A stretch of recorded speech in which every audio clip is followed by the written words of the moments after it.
अस्सलामुअलैकुम नाजरीन। मैंने अपनी रफ्तार तेज़ कर दी। मैं मोती नगर के इलाके से निकल गया।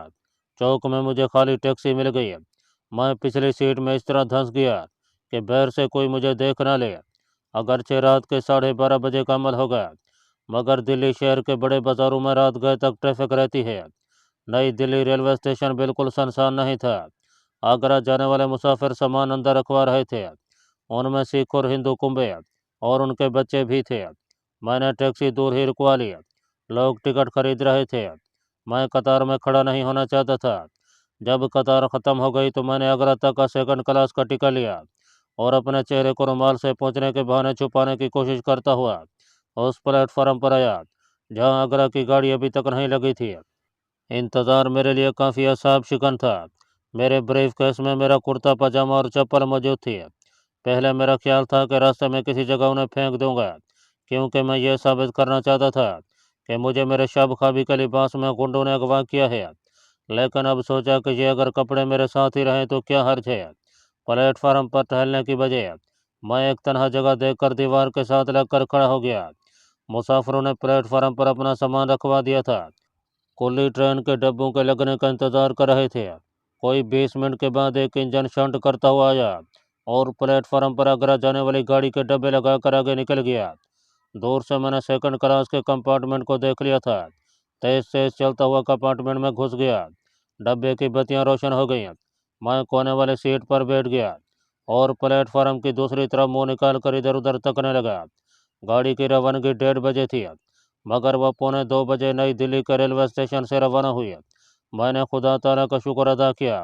रात के पिछले पैर ट्रेन हज़रत निज़ामुद्दीन फरीदाबाद, मित्रा और राजा की मंडी जैसे बड़े स्टेशनों पर रुकती हुई आगरा छावनी पहुंच गई। राजा की मंडी भी दरअसल आगरा ही में है, मगर मुझे नागपुर के लिए गाड़ी आगरा ही से पकड़नी थी। स्टेशन पर उतरने के बाद मैंने बाहर जाकर नागपुर तक का सेकंड क्लास का एक टिकट ले लिया। नागपुर एक्सप्रेस आगरा कैंट से सुबह 8:40 पर रवाना होती थी। उसे धौलपुर, ग्वालियर, झांसी, बुनिया, भोपाल, इटारसी और आमला से होते हुए दूसरे रोज दिन के वक्त नागपुर पहुंचना था। वसी भारत में यह काफ़ी लंबा सफ़र था। मयंक ने आगरा स्टेशन पर ही मुँह हाथ धोकर नाश्ता किया। गाड़ी में थोड़ी सी नींद कर ली थी। मैं आगरा से मद्रास तक का टिकट भी ले सकता था, लेकिन एहतियात के तौर पर मैंने ऐसा नहीं किया था, क्योंकि मुझे शाम तक वहां बैठकर मद्रास मेल का इंतज़ार करना पड़ता जो दिल्ली से आती थी। किसी न किसी तरह मैंने आगरा कैंट के प्लेटफार्म पर दिन के 8 बजे। इसके बाद नागपुर एक्सप्रेस प्लेटफार्म से आकर लग गई। 1 घंटे बाद ट्रेन नागपुर की तरफ रवाना थी। मैं सेकंड क्लास कंपार्टमेंट में खिड़की के पास बैठा अक्टूबर की धूप में हरे भरे खेतों को पीछे जाते हुए देख रहा था और सोच रहा था कि अब तक मेरे अगवा की खबर सबको मालूम हो गई होगी। चौकीदार को भी होश आ गया होगा और उसने फ़ोन करके सजाता को बुला लिया होगा। सजाता ने मेरे चीफ मिस्टर तिवाड़ी को फ़ोन किया होगा, जिसने बंगले पर पहुंचते ही तफ्तीश शुरू कर दी होगी। बंगले में अपने बेडरूम की जो हालत बनाया था, उससे साबित होता था कि मुझे गुंडों ने अगवा किया है और मैंने अगवा होने से पहले मजामत भी की थी। सजाता ने मिस्टर तिवाड़ी को यह भी बता दिया होगा कि मैंने उससे उन गुंडों का जिक्र किया था जो मुझसे 1 लाख रुपया मांग रहे थे, और मैंने ये भी कहा था कि मैं मिस्टर तिवाड़ी से सुबह बात करूंगा, क्योंकि इस सिलसिले में सिर्फ उन्हीं पर मैं भरोसा कर सकता हूं। इसका असर मिस्टर तिवाड़ी पर ज़रूर हुआ होगा और उन्हें यह यकीन करने में कोई शुबा नहीं होगा कि मैं सचमुच जराइम पेशा और ब्लैकमेलर किस्म के गुंडों के हत्थे चढ़ गया हूँ। ऐसी सूरत में यह कुदरती अमर था कि मिस्टर तिवाड़ी ने पुलिस को रिपोर्ट कर दी होगी और उनकी वजह से पुलिस को ज़्यादा ही तेज़ी से हरकत में आ गई होगी और मुमकिन है भोपाल और झांसी की पुलिस को भी खबरदार कर दिया गया हो। चुनाचे मेरे लिए भी ज़रूरी हो गया था कि भोपाल, झांसी और नागपुर तक की पुलिस से खबरदार रहूं। नागपुर से निकलने के बाद मैंने अपने आप को पुलिस से किसी हद तक महफूज समझ सकता था। नागपुर एक्सप्रेस छोटे छोटे स्टेशन छोड़े जा रही थी। धौलपुर आया, फिर ग्वालियर ट्रेन रुकी तो मैं पुलिस की नज़रों से बचने के लिए ऊपर वाली बर्थ पर जाकर लेट गया। इस तरह आँख मचोली खेलता हुआ झांसी से भी आगे निकल गया। भोपाल आया तो रात का अंधेरा छा चुका था। अब मैं काफ़ी हद तक बेफिक्र हो गया था। यहाँ तक पुलिस को मेरी तस्वीर कहाँ मुहैया की गई होगी। रात को भोपाल स्टेशन पर सेकंड क्लास के मुसाफिरों को खाना दिया गया। खाना खाकर मैं सो गया। बीच बीच में आँख खोलती तो ट्रेन तेज़ रफ्तारी से उड़ी जा रही थी। दूसरे दिन भी ट्रेन रवां दवा रही। सह पैर के वक्त अटारी का स्टेशन आ गया। एक बड़ा जंक्शन था। यहाँ से मशरक की तरफ जबलपुर, कटनी और मगरब में खंडो, भोसावल, जलगांव और मुंबई को गाड़ियाँ जाती थीं। अभी सूरज पूरी तरह से गरूब नहीं हुआ था कि गाड़ी नागपुर के अजीमुशान स्टेशन में दाखिल हुई। किस्सा मुख्तसर, मैंने नागपुर से मद्रास मेल पकड़ी और वर्धा, चंद्रपुर, रामागंदम, वारंगल से होता हुआ बेजवाड़ा पहुंचा। इन सारे इलाकों से मैं पहले भी गुजर चुका था। यहाँ ट्रेन आधे घंटे तक रुकी रही। यहाँ से रवाना होकर गन्नौर, नीलोर और अराकू नाम जैसे बड़े बड़े शहरों को पार करती हुई आखिर मद्रास के दूसरे बड़े स्टेशन इगोर पहुँच कर रुक गई।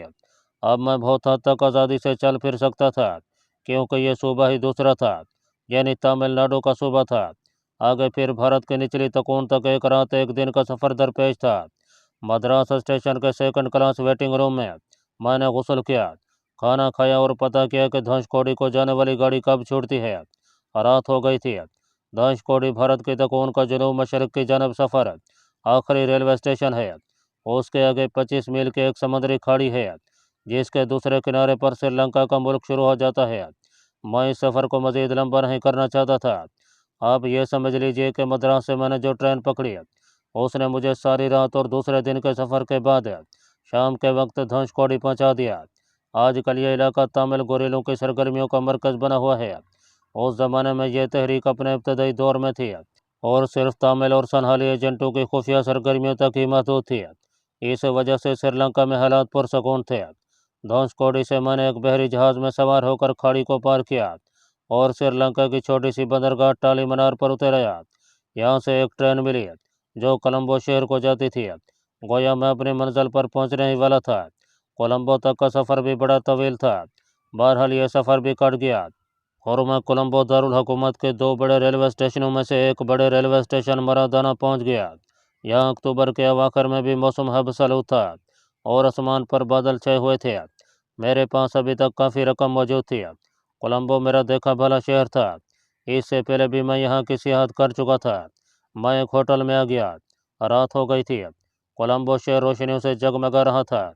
मैं अपने एजेंट से सुबह मुलाकात करना चाहता था। चुनाचे वो रात अपने होटल में कमरे में जी भर कर सोया। सुबह उठा तो दिन चढ़ आया था। मेरी थकान दूर हो चुकी थी। मैं अपने आप को तरोताज़ा महसूस कर रहा था। नीली पतलून और बूट शर्ट में मैंने शाम को होटल के बेरे को लॉन्ड्री के लिए दे दी थी। सुबह वो दोनों कपड़े धुलवा कर इस्त्री करवा कर ले आया था। मैं रात को अपने कुर्ते पजामे में सोया था। नहाने के बाद मैंने नाश्ता किया, कपड़े तब्दील किए। ब्रीफ केस में कुछ भी नहीं था। टूथ ब्रश और शेविंग का सामान निकाल कर मैंने पतलून की जेब में रख लिया। कमरे को मकफल किया। लॉबी में आकर चाबी काउंटर पर दिया और होटल से बाहर निकल आया। यहाँ से टैक्सी पकड़ी और उसे बोरीला जंक्शन की तरफ जाने को कहा। बोरीला जंक्शन एक चौक है जहाँ से एक सड़क टेम्पल रोड के नाम से बुद्ध मंदिर की तरफ जाती है। मैंने टैक्सी छोड़ दिया, सिगरेट सुलगाए और बड़े इत्मीनान से कदम उठाता हुआ टेम्पल रोड के फुटपाथ पर चल पड़ा। मैं जिस तरफ चल रहा था बुद्ध मंदिर उसी तरफ आता था। उस मंदिर के सामने कोई इंग्लिश बुक हाउस था जो मेरा टारगेट था। अपना कोड वर्ड मुझे याद था। बास ने मुझे अपने एजेंट का जो कोड वर्ड बताया था उसे मैंने अजबर कर लिया था। यह था, यहाँ सूरजमुखी के फूल नहीं होते। वैसे भी मुझे अपने एजेंट के बारे में निशानी बता दी गई थी कि उसके माथे पर जख्म का एक निशान है। मेरी तस्वीर उसे पहुंचा दी गई थी। चलते चलते मैं बुद्ध मंदिर के करीब आ गया। यहाँ आकर दुकानें ख़त्म हो जाती हैं और मंदिर का जंगला शुरू हो गया था। जंगले के ऊपर मंदिर को जाने वाली सीढ़ियों के पास इमली का एक घना दरख्त था। मैं यूँ दरख्त और मंदिर को तकने लगा जैसे कोई सियाह हूँ। इस वक्त ख्याल आया कि मुझे एक कैमरा ज़रूर अपने गले में लटका लेना चाहिए था। बहरहाल मैंने एक निगाह गलत अंदाज से सामने वाले बुक हाउस पर डाली। यह एक छोटी सी दुकान थी जिसकी पेशानी पर बोर्ड लगा था। बोर्ड पर सनहाली और अंग्रेज़ी ज़बानों में इंग्लिश बुक हाउस लिखा था। सनहाली ज़बान में ना तो पढ़ सकता था और न बोल सकता था। क्यास में था कि सनहाली में भी इंग्लिश बुक हाउस ही लिखा हुआ होगा। दुकान के अंदर दो सीढ़ियाँ चढ़कर रास्ता जाता था। दाएं जानब छोटा सा काउंटर था और अंदर शेल्फों में किताबें लगी थीं। मैंने सांवले रंग के एक दुबले से आदमी को काउंटर पर बैठे हुए देखा। वो किसी रजिस्टर पर झुककर कुछ लिख रहा था। सड़क ज़्यादा चौड़ी नहीं थी, फिर भी दूर से मुझे उसके माथे पर जख्म का निशान नज़र नहीं आ रहा था। मुझे उसके पास जाना था। दिन के 10 बजे का वक्त होगा। बाजार में ट्रैफिक चल रही थी। कोलंबो के टेम्पल रोड पर से ट्राम भी गुजरती है। सनहाली औरतें और मर्द अपने मखसूस लिबास यानी धोती और कुर्ते में आ जा रहे थे। आसमान उस वक्त अबरालूद था, फिजा में हब्स था। मैं सड़क पार करने ही वाला था कि मैंने देखा कि कुछ लड़कियां किताबों की दुकान में दाखिल हुई हैं। मैं वहीं रुक गया, वहाँ खड़े रहना भी मुनासिब नहीं था। मैं बुद्ध मंदिर के आगे से गुजरकर लकड़ी के खोखानुमा एक चाय खाने के बाहर कुर्सी पर बैठ गया। कुछ मजदूर किस्म के सनहाली लोग पहले ही से वहाँ बैठे चाय पी रहे थे और तेज़ आवाज़ में बातें कर रहे थे। मैंने भी चाय मंगवाई और चाय का गिलास हाथ में लेकर चुस्कियाँ भरने लगा। थोड़ी देर बाद किताबों की दुकान को देख लेता था। लड़कियां अभी तक दुकान में ही थीं और दुकानदार उन्हें किताबें और कापियां वगैरह दिखा रहा था। मैं अभी तक ये नहीं जान सका था कि ये जो अपना एजेंट है ये किस सूबे का रहने वाला है। उसकी सांवली रंगत बता रही थी कि वो जनूब का है, लेकिन कद लंबा था, जिससे ये सबूत मिल रहा था कि वो शुमाल यानी पंजाब का है। मैं चाय आहिस्ता आहिस्ता पी रहा था ताकि ज़्यादा देर वहाँ बैठा रहूँ। मैंने नाटे कद के एक आदमी को देखा कि वो चाय वाले खोखे के सामने मुझसे कोई 10-15 फुट के फासले पर लकड़ी की कुर्सी पर आकर बैठ गया। उसने दुकानदार से सनहाली में हंसकर कोई बात की, फिर चाय का गिलास मंगवा कर चाय पीने लगा। मैंने कोई ख्याल न किया। यह आदमी शक्ल सूरत से भी सनहाली यानी कोलंबो का रहने वाला ही लगता था। उसकी उम्र 40 के करीब होगी। सर के घुंघराले बालों में कहीं कहीं सफ़ेदी झलक रही थी। मैंने सिगरेट सुलगाते हुए सामने वाली दुकान पर एक बार फिर निगाह डाली। वो कम बखत लड़कियां अभी तक दुकान के अंदर ही थीं। मैं बाजार में आते जाते लोगों और गाड़ियों को तकने लगा। एक नराम टन टन का शोर मचाती गुजर गई। गैर इरादी तौर पर मेरी निगाह सनहाली आदमी पर गई तो मैंने महसूस किया कि वो इससे पहले मुझे तक रहा था। निगाहें चार होते ही उसने अपनी नज़रें दूसरी तरफ कर लें। मैं चौकन्ना हो गया, फिर सोचा कि चूंकि मैं शक्ल सूरत से सनहाली नहीं लग रहा था, जिस्म भी ताकतवर है, कद भी लंबा है, इसलिए कुदरती तौर पर यह शख्स मुझे महज तजस्सुस की खातर देख रहा होगा। लेकिन थोड़ी देर बाद मैंने अचानक उसकी तरफ देखा तो इस बार भी उसकी नज़रें अपने चेहरे पर जमी हुई पईं। अब मैं मोहतात होकर बैठ गया। मुझे यकीन सा होने लगा कि यह शख्स कोलंबो के इंटेलिजेंस के महकमे से ताल्लुक़ रखता है और चूंकि मैं एक नया आदमी हूँ इसलिए मुमकिन है मेरी निगरानी कर रहा हो। जो कुछ भी था मैं ये कभी गवारा नहीं कर सकता था कि कोई मेरी निगरानी करे। मेरे सामने तो एक इंतहाई अहम मिशन था जिसे हर हालत में मुझे कामयाबी से हमकिनार करना था। मैंने उस वक्त अपने एजेंट से मुलाकात करने का इरादा मुलतवी कर दिया। सिगरेट सड़क पर फेंक कर उठा, दुकानदार को चाय के पैसे दिए और टेम्पल रोड पर आगे की जानब चल पड़ा। टेम्पल रोड आगे जाकर बमला पट्टी के इलाके की तरफ घूम जाती है। मुझे इन सारे रास्तों और सड़कों का इल्म था। अगर मैं बमला पट्टी के चौक से दाएं सड़क पर चला जाऊं तो कोलंबो के सबसे गुंजान इलाके पीर में पहुंच जाता, जहां गला मंडी होने की वजह से हर वक्त रश रहता था। मैं चलता चला जा रहा था। अभी तक मैंने पीछे मुड़कर नहीं देखा था। जब मैं टेम्पल रोड को छोड़कर बमला पट्टी वाली सड़क पर मुड़ने लगा था तो सामने से आती किसी गाड़ी को देखने के बहाने मैंने पीछे घूम कर देखा। मेरे होंठ अपने आप भींच गए। मुश्तबा सनहाली एजेंट मेरे ताक़ुब में चला रहा था। मेरा पीछा किया जा रहा था। जो अजनबी सनहाली मेरा ताक़ुब कर रहा था इंतहाई अय्यार शख्स था। वो मुझे सड़क के किनारे रुकता देखकर बिल्कुल नहीं रुका, बल्कि अपनी निपीतली रफ्तार में चलता हुआ फुटपाथ पर मेरे पीछे से गुजर गया। मैं सड़क क्रॉस करके बमला पट्टी वाली सड़क पर आ गया। यहाँ मुझे एक खाली साइकिल रक्षा नजर आया। मैंने हाथ देकर उसे रोका। उसमें बैठने के बाद रक्षा वाले को लौटा उसकी तरफ जाने को कहा। रक्षा कोलंबो की कुशादा सड़क पर आकर एक तरफ रवाना हो गया। मैंने पटिया की तरफ जाने का इरादा तर्क कर दिया था। लाइट हाउस की जानब कारगिल नाम का एक बहुत बड़ा 3 मंजिला डिपार्टमेंटल स्टोर था। अगर यह सनहाली वाकई मेरा ताक़ुब कर रहा था तो मैं इसे कारगिल स्टोर में जल देने में कामयाब हो सकता था। मुझे मालूम था कि उस स्टोर के हक़ में भी 3 दरवाजे हैं। मैंने पीछे मुड़कर बिल्कुल ना देखा। साइकिल रक्षा मुख्तलिफ सड़कों पर से होता हुआ उस बड़ी सड़क पर आ गया जो आगे जाकर लाइट हाउस वाली सड़क से मिल जाती थी। उस सड़क पर दाहिनी जानब कारगिल स्टोर था। यह सड़क काफ़ी बड़ी थी और इस पर गाड़ियाँ आ जा रही थीं। दूर से मुझे लाइट हाउस का मीनार नजर आने लगा था। उसके करीब जाकर मैंने रक्षा वाले को कारगिल स्टोर की तरफ मुड़ने के लिए कहा। कारगिल स्टोर के बाहर गाड़ियाँ कतारों में पार्क होती थीं। मैं रक्शे से उतरकर स्टोर में दाखिल हो गया। इस डिपार्टमेंटल स्टोर के मेन गेट से अंदर दाखिल हूँ तो एक तरफ सफ़ेद रंग के घोड़े का मुजस्समा मिलता है जो लकड़ी का बना हुआ है। स्टोर में काफ़ी लोग थे, उनमें औरतें भी थीं जिन्होंने साड़ियाँ पहन रखी थीं। मैं मुख्तलिफ डिपार्टमेंट्स में घूम फिर कर चीज़ों को देखते रहा। एक जगह से मैंने यूं ही शेविंग क्रीम उठा लिया और उसकी कीमत मैं स्टोर के पिछले 3 दरवाज़ों में से किसी भी दरवाजे पर लगे काउंटर पर अदा कर सकता था। अभी मैंने जानबूझकर स्टोर के कभी दरवाजे का रुख नहीं किया था। मैं ये तसल्ली कर लेना चाहता था कि वो पुरस्कार सनहाली इस स्टोर में मौजूद है कि नहीं। मैंने शेल्फ में लगी चीज़ों को देखने के बहाने स्टोर के चारों तरफ निगाह दौड़ाई। मुझे वो सनहाली जो मेरा ताक़ुब कर रहा था कहीं नज़र ना आया। मुझे कुछ इत्मीनान सा महसूस हुआ। मैं सोचने लगा कि यह मेरा वहम था, वो आदमी मेरा पीछा नहीं कर रहा था। अब मैंने फैसला किया कि स्टोर के कभी दरवाजे से निकलकर टैक्सी पकड़ूंगा और शहर के मुख्तलिफ इलाकों में घूम फिर कर कुछ वक्त गुजरने के बाद वापस टेम्पल रोड पर आ जाऊंगा, क्योंकि बहरहाल मेरा अपने एजेंट से मिलना इंतहाई ज़रूरी था। शेविंग क्रीम मेरे हाथ में थी। मैं स्टोर के मुख्तलिफ शोबों में से घूमता हुआ स्टोर के तीसरे अकबी दरवाजे पर आ गया। यहाँ काउंटर पर शेविंग क्रीम की कीमत अदा की और स्टोर से बाहर निकलकर फुटपाथ पर खड़ा होकर किसी खाली टैक्सी को देखने लगा। टैक्सी में सवार होने से पहले मैंने एक बार फिर इर्द गिर्द निगाह दौड़ी। वो मुझसे बसनहाली यहाँ भी कहीं नजर न आया। मैंने इत्मीनान का सांस लिया और मुस्कुराते हुए टैक्सी में बैठ गया और ड्राइवर से गाल रोड पर चलने को कहा। गाल रोड कोलंबो की सबसे कुशादा और बड़ी सड़क है। मैंने सोचा इधर उधर घूमने फिरने की बजाय बेहतर है कि मैं सहल समंदर पर चलकर कुछ वक्त गुजार लेता हूँ। टैक्सी लाइट हाउस वाले इलाके से निकलकर गाल रोड पर आई तो समंदर की नमी फिजा में महसूस हुई। गाल रोड के एक जानिब बंगले बने हुए हैं। हर 4 बंगलों के बाद दरमियान से एक छोटी सी सड़क है, सीधी समंदर की तरफ जाती है, जो गाल रोड के एक जानिब दूर माउंट लेवनिया क्लब के बीच तक चला गया है। माउंट लेवनिया क्लब सैल समंदर का बड़ा मशहूर क्लब है और इसके करीबी गाल फेस होटल भी है, जो कोलंबो का सबसे बड़ा 5 स्टार होटल है और जहां गैर मुल्की मेहमानों को भी ठहराया जाता है। माउंट लेवनिया वाले साहिल पर आकर मैंने टैक्सी छोड़ दिया। मेरे सामने नीला समंदर दूर तक फैला हुआ था। कोलंबो का बीच बड़ा खूबसूरत और दीपजेदा है। समंदर की लहरें दूर दूर से आकर साहिल की रेत को चूम कर वापस चली जाती हैं।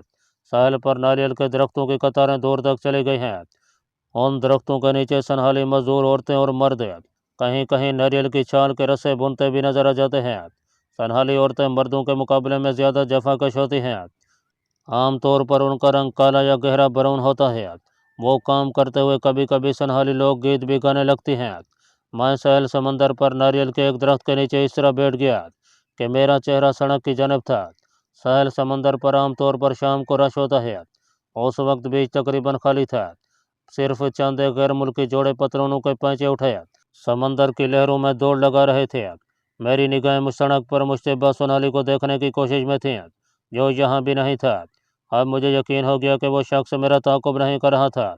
मैंने खामखा उस पर शक किया था। मैंने वहाँ बैठे बैठे एक सिगरेट फूंका और उठकर नारियल के दरख्तों में चलने लगा। मैं चाहता था कि कम अज़ कम एक आध घंटा मैं इसी तरह गुजार दूँ। मैं पूरी तरह अपने आप को महफूज करना चाहता था। जब मैं अपने एजेंट से मिलने वापस टेम्पल रोड पर जाऊँ तो मेरे दिल में ज़रा सा भी ये शक न हो कि कोई मेरा पीछा कर रहा था। नारियल के दरख्तों में समंदर से काफ़ी हटकर एक छोटा सा रेस्टोरेंट बना हुआ था। यह बड़ी पुरसकून और रोमांटिक जगह थी।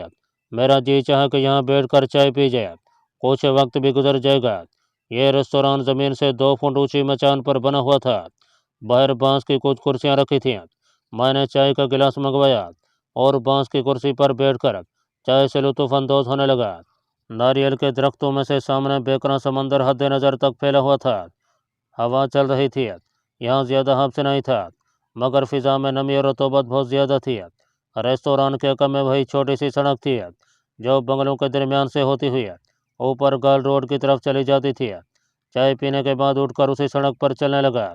सोचा गाल रोड से कोई टैक्सी पकड़कर टेम्पल रोड की तरफ चल दूंगा। बंगलों के दरमियान से गुजरने वाली सड़क बिल्कुल सुनसान थी। बंगलों के बगीचों में उगे हुए नारियल और इमली के दरख्त सड़क पर झुके हुए थे। गाल पर रोड पर आया तो ट्रैफिक का हल्का हल्का शोर बेदार हो गया। गाड़ियाँ एक दूसरे के आगे पीछे गुजर रही थीं। मुझे भी टैक्सी की तलाश हुई। मैं टैक्सी के लिए इधर उधर देख रहा था कि अचानक मेरा दिल धक से रह गया। वही सनहाली जिसके बारे में मैं समझ रहा था कि अब वो मेरा ताक़ुब नहीं कर रहा, मुझसे थोड़ी दूर बिजली के खंभे के नीचे खड़ा सिगरेट पीते हुए आती जाती गाड़ियों को देख रहा था। एक पल के लिए तो जैसे ज़मीन ने मेरे पाँव जकड़ लिए और मैं अपनी जगह पर साकत हो गया। अब इसमें शक व शुबे की कोई गुंजाइश नहीं थी कि ये शख्स कोलंबो की सीआईडी का आदमी है और कसदन मेरा पीछा कर रहा है या मेरी निगरानी कर रहा है। खुदा जाने कारगिल डिपार्टमेंटल स्टोर से गुम होकर वो यहाँ अचानक कैसे नमूदार हो गया था।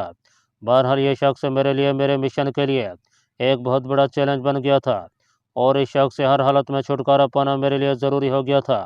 मैंने टेम्पल रोड पर अपने एजेंट से मुलाकात करने के इरादे को एक बार फिर मुलतवी कर दिया। अब मैं सबसे पहले अपने रास्ते की बड़ी रुकावट यानी इस सनहाली जासूस से निजात हासिल करना चाहता था। चाकू इस वक्त भी मेरी जेब में था, लेकिन मैं चाकू इस्तेमाल नहीं करना चाहता था। पहली वजह तो ये थी कि यह कमांडो चाकू नहीं था। दूसरे, मैं किसी ऐसी वारदात से गुरेज कर रहा था जिसमें खून बहने का इम्कान हो। एक खाली टैक्सी मेरे करीब से गुजर गई। मैंने उसे हाथ दिया। मेरा जहन बड़ी तेज़ी से अब एक नए मिशन की तफसीलात तय कर रहा था।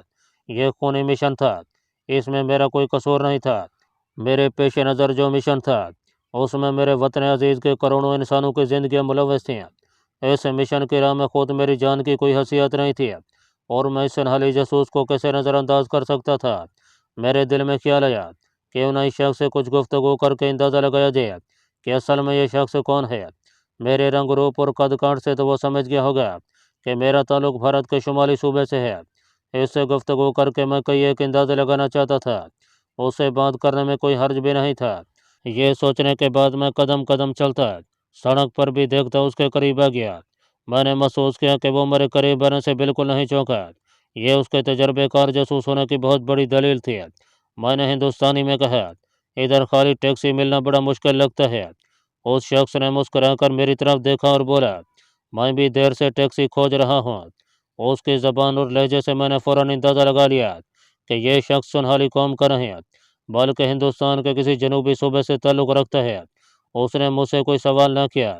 मैंने खुद ही उसे बताया कि मेरा नाम मोहन है। मैं हैदराबाद दक्कन से कोलंबो शहर की सैर व सियाहत करने आया हूँ। वो खामोशी से मुस्कराता रहा और सड़क पर से गुजरती गाड़ियों को तकता रहा। इतने में खाली टैक्सी हमारे करीब आकर खड़ी हो गई।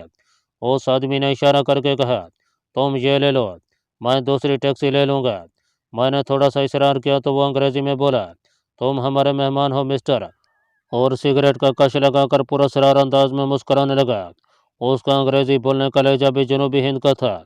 मैं जिस नतीजे पर पहुंचना चाहता था पहुंच गया था।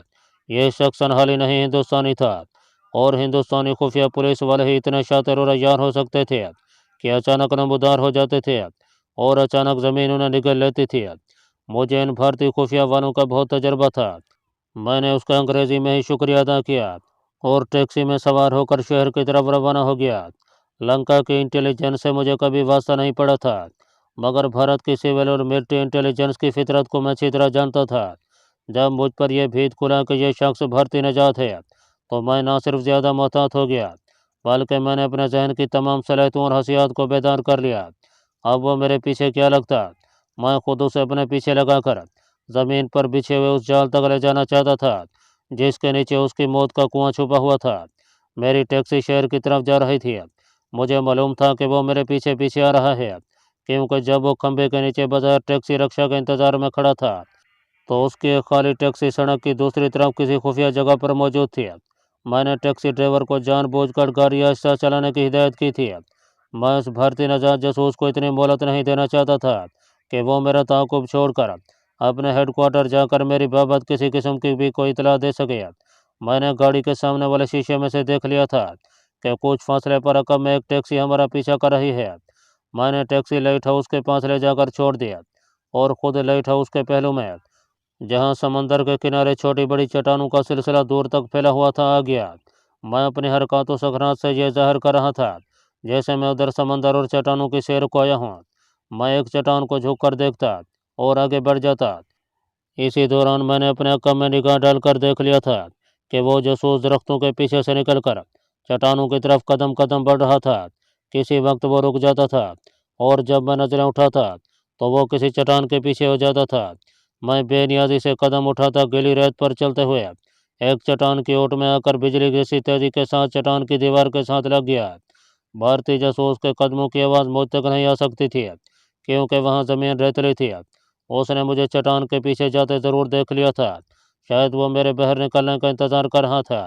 मैं जल्दी से रेत पर लेटकर दूसरी चट्टानों के दरमियान से होता हुआ वहां से हटकर एक ऐसे बड़े पत्थर की ओट में जाकर छुप गया जिसके करीब से उसे मेरी तलाश में हर हाल में गुजरना था, क्योंकि उस चट्टान को जिसके पीछे मैं पहले से छुपा था यहीं से रास्ता जाता था।